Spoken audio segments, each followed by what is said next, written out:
Hey, what's going on, everybody? Welcome back to the Land Development Podcast. I'm your host, Ryan Glick. And if this is your first time tuning in, we have people on the show to hear their story related to the industry and to hear about some of the projects that they've been working on in the past or some of the things that they have going on now. And today I'm excited to have on the show Clint Berardi, who is the co founder of Land Management Resources. Clint, thanks for joining me. Thank you, Ryan. It's good to be here. Yeah, absolutely. So, what we like to start out with is, digging into your story and kind of your past that led to where you're at now. And so, I guess what I want to start with for you is kind of look back at the early days of your career before you even got to what you're in right now, and just have you kind of walk us through what that looked like in the early days. Sure. Yeah. Yeah, that's important, I think, to set that precedent because I wouldn't be here today without where I came from. So, my I come from a family business background, multi generational. My grandfather was actually an Italian immigrant that came over from Italy and went to work in the ag tire and wheel business early in the, I guess it would have been the 1940s, and built a business up with him and his sons to um, multiple um, you know, locations and 100 plus employees. And I, had just grown up in that family business environment as a young kid and being around it and working hard to build a business and, kind of got bitten by that entrepreneurial bug. And, as I got older and bought my own property, I bought an acreage property and did some work to it and then ended up selling it a couple years ago and did really well on the property. And so I, said, hey, there's got to be a need out there for, these types of services that we did. And and looking back with some of the experience I had with my dad and his brothers, I could see that the real estate side of their business had done really well for them over the years, and I just had an interest in being affiliated with the real estate and land, and then of course being in an agricultural background and how that all ties together. So yeah, that kind of got us into the business that we are now. So Okay. And then in the past, where when you were working in the family business for a period of time, I believe if I looked correctly, that you were on the sales side. Is that right? yeah, I early on I started more on the service side, and that was kind of the family thing. You had to get your hands dirty and earn your way up. And yeah, out of high school, I went directly into the family business, and yeah, worked in service and doing tire installations and working with customers, farmers in particular. And then 5 or 6 years later, got into the sales, and yeah, largely had been in sales the last 10 to 12 years. Okay. And one thing that I'm really interested as you kind of walk through that, a lot of times you'll hear that someone who has a family that has this history of a company, and you're kind of working your way into the company, um, that they end up taking it over someday and running it. And so in your situation, you actually set out on your own to start your own company with your wife and basically um, you know go in this, I don't want to know if it's different direction, but in a little bit different direction than the family business. What was the deciding factor in doing that? We had started down the road of succession planning, which a lot of companies do, especially when multiple generations are involved, and went well. We actually had the opportunity to go and see how some other businesses in Iowa were doing it, larger businesses in particular, and it was a desire, I suppose. Just wasn't really one thing or the other. I could have probably could see myself staying on. It just a family gets larger. There's four brothers, my dad and three of his brothers still own the company, and then us kids were third generation were recently bought into the business, ownership of shares, which I still have. But it was just a desire, I think, largely from probably from my grandfather since he passed away, to continue to build something beyond that, challenge myself. And you have a background of saying, hey, we got to this part, and what can I do to build my own thing and create something. So still very interested, invested in the family business. It wasn't really any, thing in particular that went awry or anything. It was just I guess a desire, to see if, create something myself and build it from there. So Yeah, no, it makes sense to me.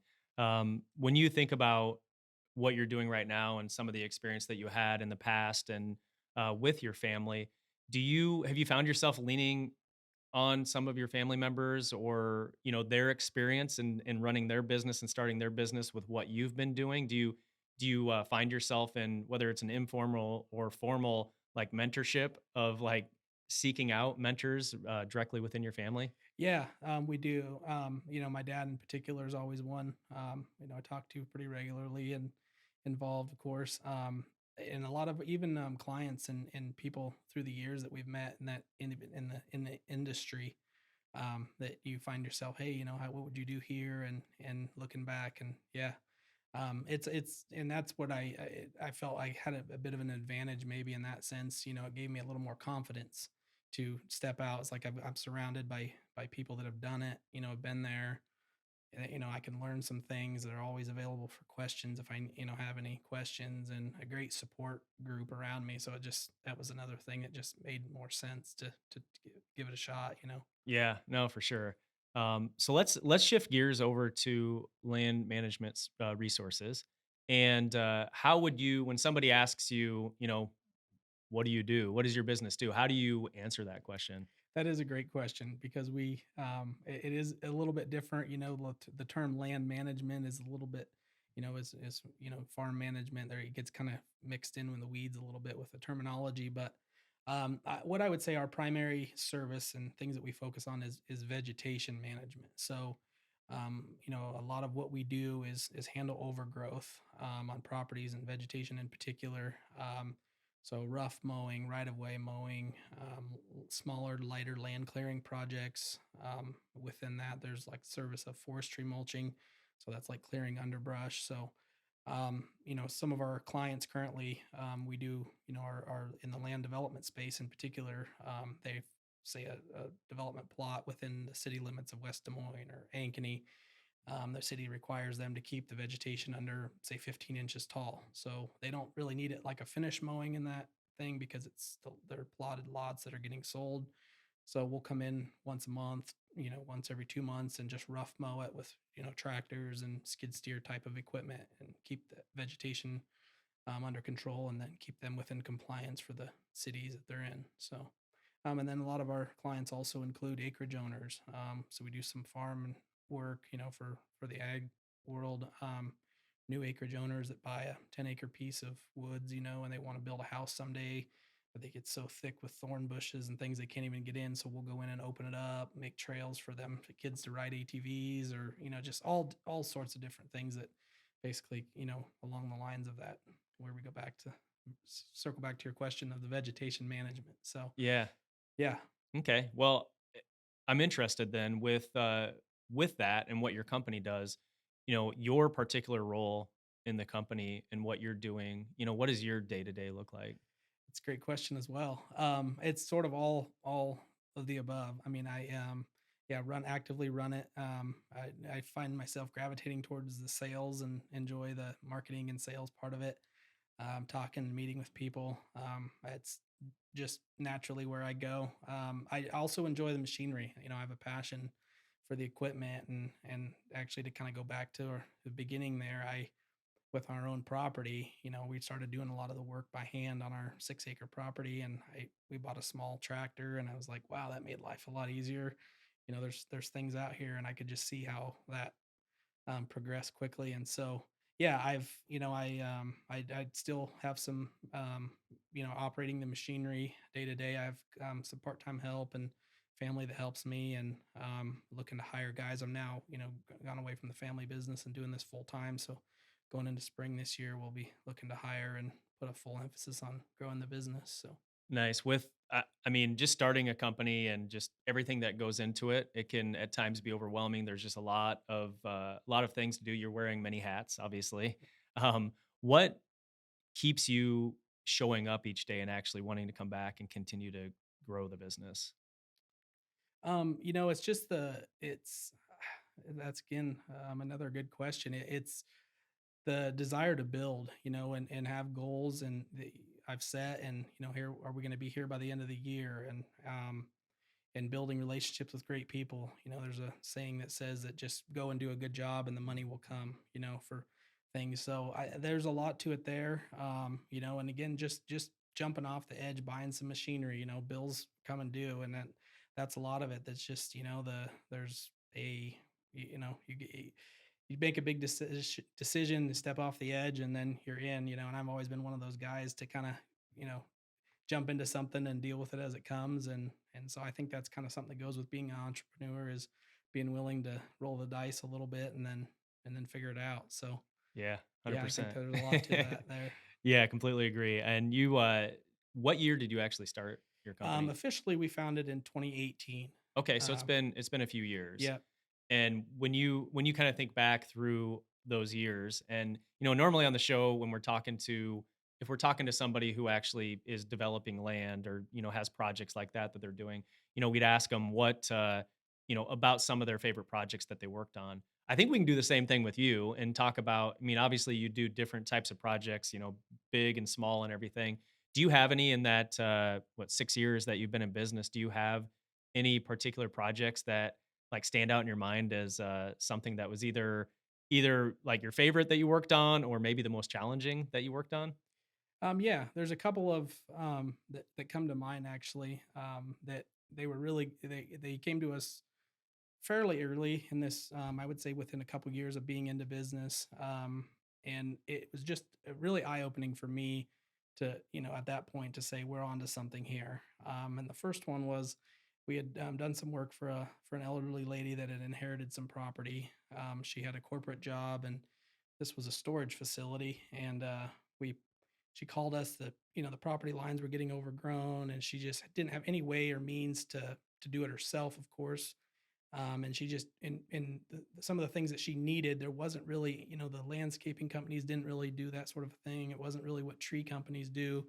And at that time, we were posting on the Nextdoor app, and she found us on there, and we went out there, and I think it was like even over the holidays maybe, and spent about a week on her property. And as we got done, she stopped by, and she just tears were coming down her face. She just is like, "Wow, I can't believe what you guys got done. This is just makes me feel so much better. I know my family wouldn't have liked to see the property get to this condition, and I just didn't have any way to do it." And so that was really eye opening to me, from a new entrepreneur to like, hey, we're on the right track here. We really solved a need for somebody that had a real need. And so that was a cool story. And then the other one was for a large, land investor that owns quite a bit of ground. And I had approached him actually a couple years in a row about doing some work, and we finally got the opportunity. And they asked us to give them a quote on some stuff, and we went out and this particular job, we did a bunch of forestry mulching, which they had a lot of small invasive trees growing up on their property lines, and we cleaned it all that. And I think it was about a day long project. And one of them, the brothers, showed up at one day and said, "Wow, you got all that done." And I said, "Well, how many 100,000 did that add in value to the property?" Just joking with him, and he got a big smile on his face. And so I kind of, that was another incident where I'm like, hey, we added value, to the land here for them. That they, if they would have let it go, would have been a much bigger project in a few years. The way everything goes. And so that was just another, event or a particular project that had another big meaning to us, and kind of reminded me that we were on the right path again. So Yeah, and it's like you said earlier, right? Doing good work for people will allow the money to come, and yeah, it's like that. It's that value that you're providing to people. It's like the more value you continue to provide, the more the business will continue to succeed and grow and everything. So obviously, you that was one of those experiences where you started to learn that, or you started to actually see it happen in your own business versus having it being told to you as this is the way. You actually experience that, yeah. which is pretty cool. That gets you through the bad days too. I mean, like you know that you have those days when things happen. It's like, what am I doing? And then you just think back to those times that you have those types of interactions with clients, and then that's a big part of what keeps you going as well. Yeah, and there's a book called The Dip, and I don't know why I'm forgetting the name of the author, but here we go, Seth Godin. Don't know why I forgot that, but anyway, that reminds me of that of the book where it talks about how you get down into that bottom right there, and a lot of people quit. when they're down in that bottom. So in the low times, you do need things to get you out of there and out of that spot and continue to take you forward. And yeah, I think you're right. I think it is moments like that and those experiences with your customers where you're you get to hear from them that you are making a difference and you are providing actual value and everything. And that's what yeah, that resonates with me because that's kind of how I see it as well and what my experience as well with that. Yeah, that's great. Yeah, I've done a lot of research too, over the past few years as far as just, mindset control, or having the right mindset. That was a big thing is you can choose to, you know, be down in the dumps about something or feel bad about a situation, or you can figure out, hey, let's fix this. This was a learning curve. What can we do to fix it? And it's amazing once you just switch your mindset of, wanting to feel miserable about a bad day or whatever it is to let's get through this and go. And then it just seems like everything, falls into place. And it's the same thing with I guess, the cycle of life. If you can get down, you can choose to stay down or get up and keep going, and things work themselves out. Yeah, amen to that. So let's we're gonna shift into a new segment here that we haven't done on the show before. And I was telling you before we recorded that we're gonna try something a little bit different. So we're gonna do something that's a lightning round where we're gonna dig into five different topics or five different questions, and then we'll just look for your thoughts on that in 60 seconds or less. I didn't really think it through coming in here and recording this. I should have like a big timer or something up on the screen. So maybe what I'll do is I'll just pull out my phone here and I will set up a 60, or I'll just do a stopwatch and we'll just go 60 seconds and just try to get short, concise thoughts on it. And yeah, just see what you think. And there's some things in here that I think fit in nicely to some things that you said earlier. So really interested in getting your thoughts here. So let's go with the first one here is what are your thoughts on where we're sitting currently with market conditions? Because I get the sense that because you're working with a lot of the people who are impacted by the market, you would then potentially be impacted. So, just curious what you think of market conditions and what this year is shaping up to be for you. Yeah, that's good.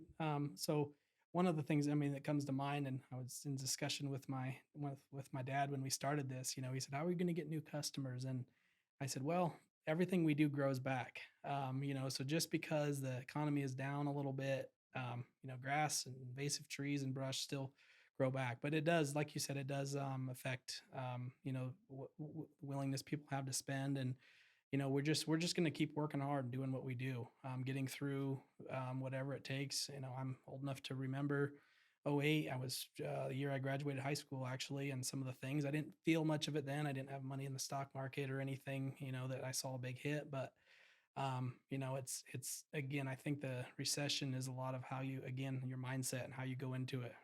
Things get tough, you just keep going. Cool.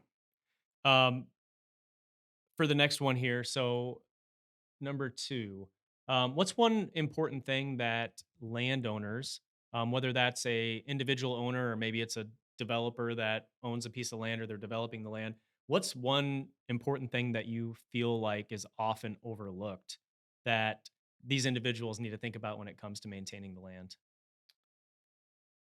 Um, so I would say, really it starts from the beginning of if it's an investment or they're wanting to live there and enjoy the property recreational. That's something that we go through. If it's an investment, I would say keeping it cleaned up, keeping a good curb appeal, properties looking good from the road for anybody that's going driving by. It keeps the city or in the code enforcement people out of their hair. So just keeping a managed plan on it. Have a discussion. We're always happy to go through that with people. For private landowners, I would say, does your kids want to ride ATVs on the land? Do you want to ride horses, have hiking trails? Sort of just getting, what they want out of it and then developing a plan.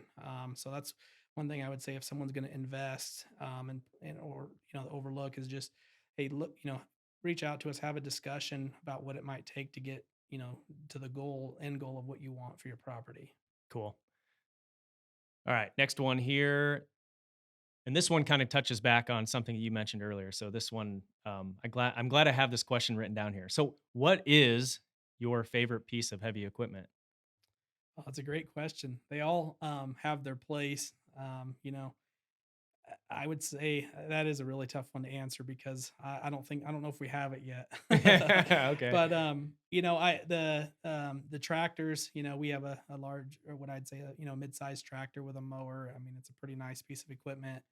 But, they all have their place. That's a really tough question to answer, depending on the project. But, a skid steer, I would say probably a track skid steer is probably just it's just like a Swiss Army knife of equipment. You can put a thousand different attachments on them to do many different things. And so I probably at this point I would have to say, a skid loader would Okay. be right now is my Well, would be my favorite. let's piggyback on that and say, well, if you don't have it yet, do you have something in mind that you would like to get someday that really stands out in your mind as, man, that'd be cool if we had one of those?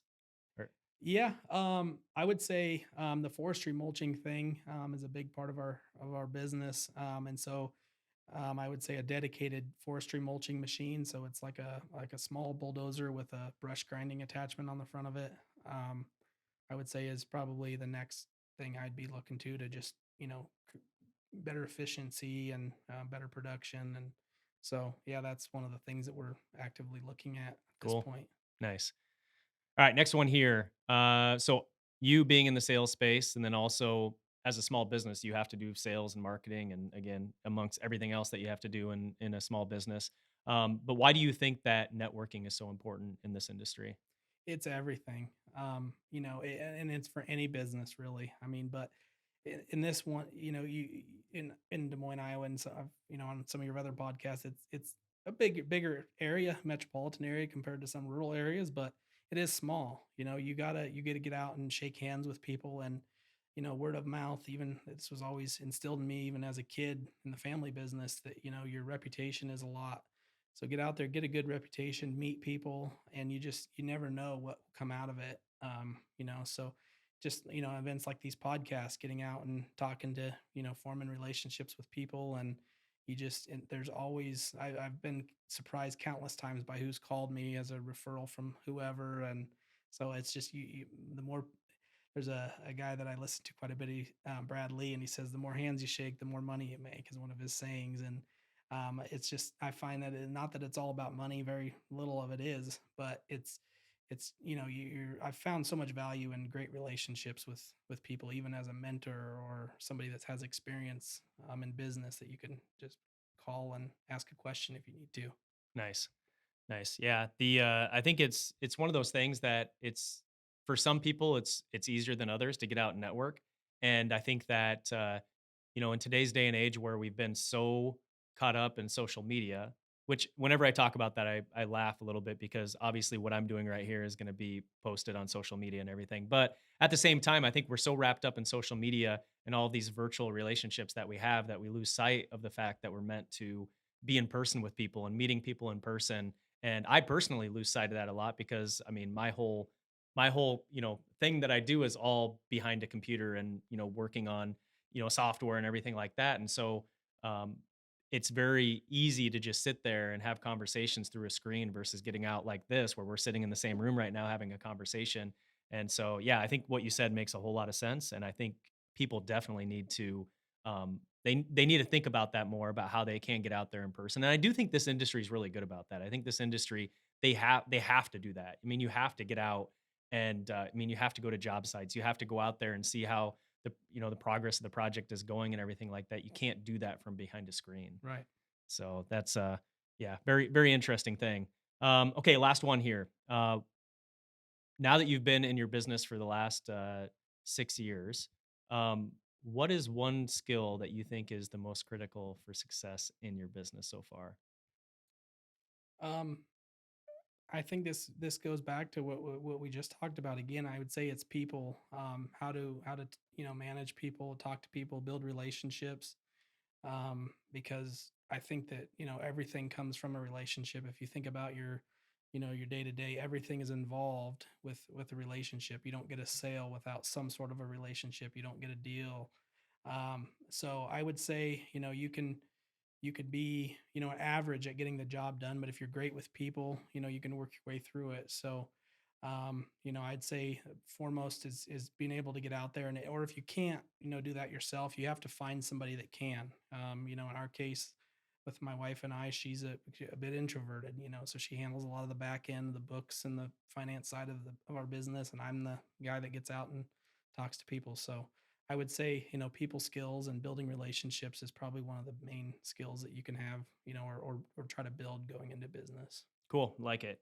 Um, do you when you think back on what you've done so far in business and in your career and everything, do you ever look back on anything and think, I wish I could have done that differently? Do you ever think that at all, or are you good with kind of the path that everything's gone? And it feels like you're where you're supposed to be. Um, yeah, I mean, I would say that, there's times that you wish, hey, I would, I, w- you know, I wish I would have done it sooner. I Yep. have people that ask me all the time, what was, do you regret your decision? And I said, yeah, I regret just once decided what I had, done. And I, had I was actually in my family business for 20 years. And the hardest part, honestly, was just coming up with the decision to make the step and go full time in it. And once that decision was made months before, I was done as a W-2 employee, that just a lot of sleepless nights. But I try to just look at everything as a learning opportunity. The hindsight's always 2020, and it's a great teacher. Even now, we're on some projects now where, the writing and the terms and conditions in the contract are, I should have done a better job writing those out. And so we're working actively on getting, those things clarified. And so I think that, experience is the greatest teacher, as they say.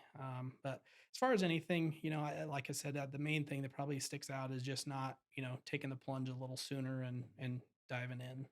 Yeah, I was on a podcast.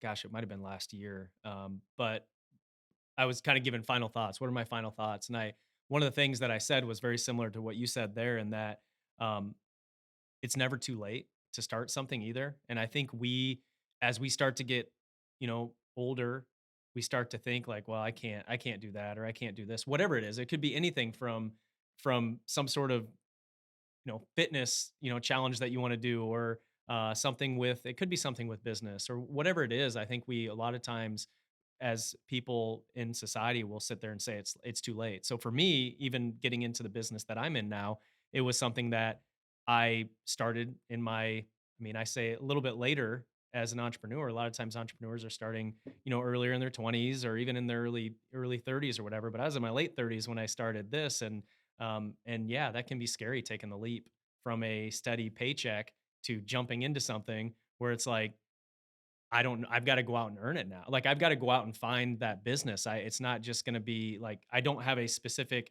set of responsibilities that I have to do. And if I do those, I then get a paycheck coming in. Now it's like, I've got to go drum up the business, but I've also got to do the service that is going to provide the value to the company for them to be willing to pay me in the first place. So, yeah, there's definitely a lot of stress involved in that in the early days.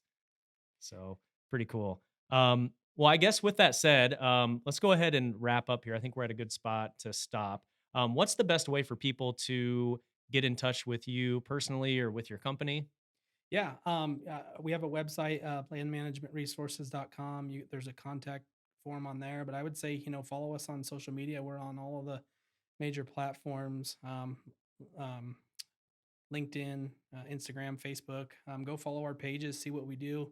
I get a lot of feedback that people just like watching our equipment, and I try to post as much as I can and throw a GoPro in the machine with me, and when I can, or put the drone up when we're out in the field, and as well. But yeah, I would say just follow along with us, and you can reach out to me, shoot me a message on Instagram on our business page or through the website, and I'd be happy to talk. That's awesome. And you know what's it's kind of funny how popular some of those pages are that are cleanup pages, like yards that are overgrown and everything like that. And I think there's something that people just enjoy seeing that transformation happen. So that's awesome. I hope you get a bunch of people watching some of those transformations that you're doing and everything with the properties that you're working on. But with that said, we'll go ahead and wrap it up here. If you're not already subscribed to our show, please go ahead and click that subscribe button. And with that said, we'll talk to you next time. Thanks.